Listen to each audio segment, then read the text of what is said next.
дээр үед нийгмийг аюулаас хамгаалах яам гэдэг маш том бүтэцтэй байгууллага байж билээ. Зорилго нь эх орон газар шороо ард иргэдийнхээ бүрэн бүтэн аюулгүй байдлыг хангах зорилготой. Яг нь тухайн үед нэг намын тогтолцоотой байсан болохоор эрх баригчдын зарим нэг хэлмэдүүлэлт орж ирдэг байсныг одоо сүр бадруулан ярьцгаадаг.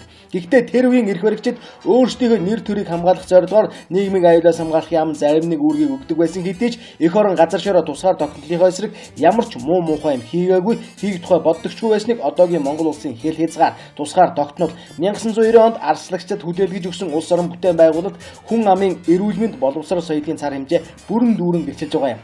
Харин одоо нах ямыг эргэн сэргээж маш хатуу хяналттай нийгмийг бий болгох бол Монгол улс бүхэлдээ хэдхэн том өөрчлөлтийн гарт орж эх орон тусгаар тогтнол соёл боловсрол эрүүл мэнд гээд бүхэл юм алдах байвал бүр яг дэргэжчэн ирчгээд байгааг бид одоо ойлгох ёстой юм.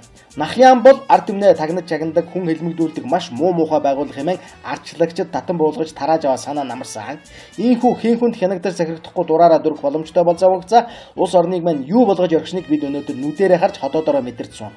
Монгол улсын хууль хүчний байгууллага, шүүх прокурор, цагдаа тагнуул бүхэлдээ 10-аад хүний гарт тас базуулж зөвхөн тэдний хулгай дээрмийн үйл ажиллагааг ард түмнээс хамгаалдаг, хуулинд захирагддаггүй, эзэндээ захирагддаг байгууллагуудын бөөгнөр болжээ.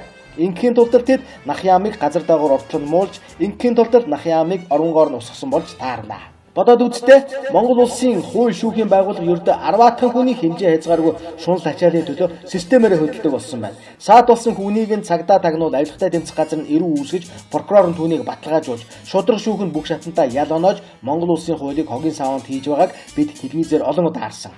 Одоо бид бүгдээрээ ийм тогтолцоог харсаар мэдсээр байж хүлцэн тэсэж суусаар байх уу? Ерөнхийлөгчийг гэрийн хорионд оруулж болдгоо гэдгийг солонгосын жишээнээс бид харж авлаа.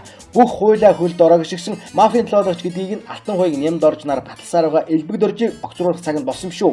Шудраг үний жаахан ч гэсэн сүүдэр Монголд үлдсэн бол монголчууд бид ийм ерөнхийлөгчийг огцруулах ёстой. Одоо болтол энэ асуудлыг хэн ч хөндөхгүй байгаа нь үнэхээр гайхалтай. Арс намын засгийн газар сайхан бэлгийг огцруулж чадлагүй цаг алдсныхаа төлөө бид оюутлага даван долгоо эрдэнэт үйлдвэргээд энэ дэлхийн хэмжээнд тоологдох том үйлдвэр уурхагаа лойрдуулан алдсан. Элбэг доржийг одоо огцруулж чадахгүй юм бол өшөө ахаад маш их юм алдсан тодорхойлцоод байгааг гишүүн нямдарж удаадраа хэлсээр байгаа. Ерөнхийлөгчийг зогсоож болдог. Ерөнхийлөгчийг гэрийн хорионд оруулж үйл ажиллагааг нь хязгаарлаж болдгийг солонгосын жишээнээс дэлхий харлаа.